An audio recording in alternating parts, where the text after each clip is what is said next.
السلام علیکم۔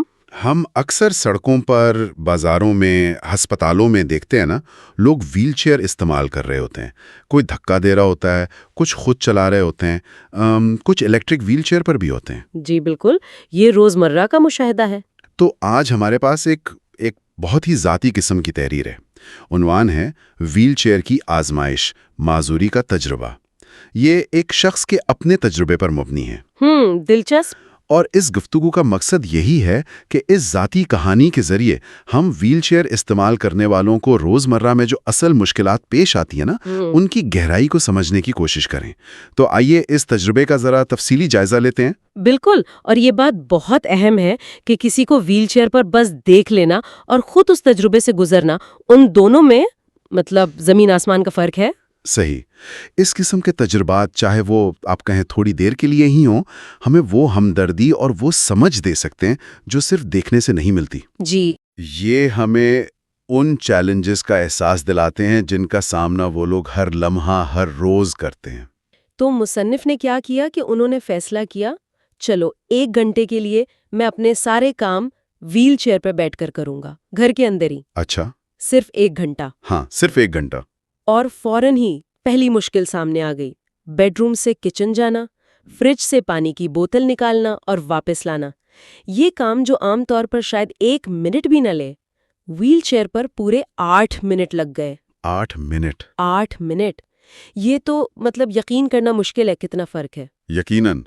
پھر انہوں نے کمرے کی لائٹ آن یا آف کرنے کی کوشش کی، ہاتھ ہی نہیں پہنچ رہا تھا سوئچ تک۔ آخرکار کیا کیا، ڈریسنگ ٹیبل سے کنگا اٹھایا اور اس کنگھے سے کئی کوششوں کے بعد وہ لائٹ جلانے بجھانے میں کامیاب ہوئے۔ اور دیکھیں، یہیں سے وہ ایکسیسیبلٹی یعنی رسائی کا جو نقطہ ہے نا، وہ سامنے آتا ہے۔ بالکل، کہ ہمارا روزمرہ کا ماحول، ہمارے اپنے گھر تک، وہ اس طرح سے ڈیزائن ہی نہیں ہوئے کہ ہر قسم کی صلاحیت رکھنے والے افراد انہیں آسانی سے استعمال کر سکیں۔ صحیح کہا۔ یہ چھوٹی چھوٹی رکاوٹیں، جیسے لائٹ سوئچ تک نہ پہنچ پانا، یہ ظاہر کرتی ہیں کہ بنیادی ڈھانچے میں کتنی کمی ہے۔ ذرا سوچیں، جیسا مصنف نے بھی سوچا، اگر انہیں باتھ روم استعمال کرنا پڑ جاتا تو؟ ہاں، یہ تو بہت بڑا مسئلہ ہے۔ زیادہ تر گھروں میں تو قابل رسائی باتھ روم ہوتے ہی نہیں ہیں۔ اگر آپ کسی اور کے گھر جائیں تو وہاں کیا چیلنجز ہوں گے؟ یہ تو واقعی سوچنے والی بات ہے۔ اچھا، اسی تجربے کے دوران ایک اور واقعہ ہوا جو واقعی دل کو چھو لینے والا تھا۔ جی؟ مصنف کا بیٹا کمرے میں آیا اور اپنے والد کو ویل چیئر پر دیکھ کر ایک دم گھبرا گیا۔ اس کی آنکھوں میں آنسو آ گئے۔ وہ بیچارہ! اور بولا، اللہ نہ کرے ڈیڈی ایسا ہو۔ مصنف لکھتے ہیں کہ میرا دل چاہا کہ میں اٹھ کر اسے گلے لگا لوں، لیکن ویل چیئر کی وجہ سے وہ ایسا نہیں کر سکے۔ یہ بہت جذباتی بات ہے۔ بیٹے نے پھر انہیں بیٹھے بیٹھے ہی گلے لگایا۔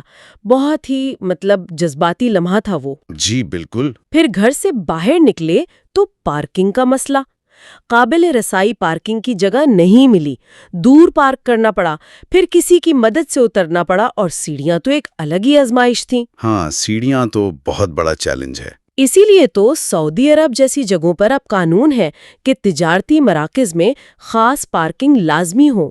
مصنف کو اپنا ایک پرانا واقعہ بھی یاد آیا۔ اچھا؟ جب انہیں ایک مریض کو اکیلے ہی ویل چیئر سمیت سیڑھیوں سے اوپر لے جانا پڑا تھا کیونکہ کوئی اور مدد کے لیے تھا ہی نہیں۔ اور دیکھیں، یہ نقطہ بہت اہم ہے کہ اس ساری جدوجہد کا بوجھ صرف اس فرد پر نہیں ہوتا جو ویل چیئر استعمال کر رہا ہے۔ جی ہاں، بلکہ ان کے گھر والوں پر، ان کی دیکھ بھال کرنے والوں پر بھی شدید جذباتی اور جسمانی دباؤ ہوتا ہے۔ بالکل۔ یہ پارکنگ اور سیڑھیوں جیسے مسائل جو ہیں، یہ صرف انفرادی مشکلات نہیں ہیں، یہ ہمارے معاشرے میں، ہمارے انفراسٹرکچر میں رسائی کی جو عمومی کمی ہے نا، اس کو ظاہر کرتے ہیں۔ صحیح۔ صرف قوانین بنا دینا کافی نہیں ہوتا، اصل چیز ہے ان سہولیات کو یقینی بنانا تاکہ ہر فرد معاشرے کا حصہ بن سکے۔ تو مصنف کا یہ 1 گھنٹے کا تجربہ جو تھا وہ اچانک ختم ہوا۔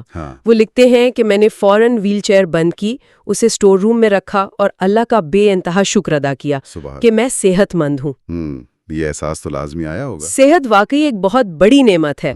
انہوں نے پھر سب کی صحت و تندرستی کے لیے دعا کی اور یہ کہ اللہ کسی کو بھی اس طرح کی محتاجی نہ دکھائے۔ یہ احساس کہ وہ جب چاہیں اس تجربے کو ختم کر سکتے ہیں، یہ خود میں ایک بہت بڑی سہولت تھی، ہے نا؟ بالکل۔ خلاصہ یہی ہے کہ یہ مختصر سا تجربہ تھا، لیکن اس نے ان گہری روزمرہ کی اور اکثر نظر نہ آنے والی جدوجہدوں کو واضح کر دیا جن کا سامنا ویل چیئر استعمال کرنے والے افراد کرتے ہیں۔ جی، یہ صرف جسمانی مشکل نہیں ہے، یہ ماحول کے ساتھ ایک مسلسل کشمکش ہے جس کے لیے آپ کو مسلسل منصوبہ بندی کرنی پڑتی ہے، دوسروں پر انحصار کرنا پڑ سکتا ہے۔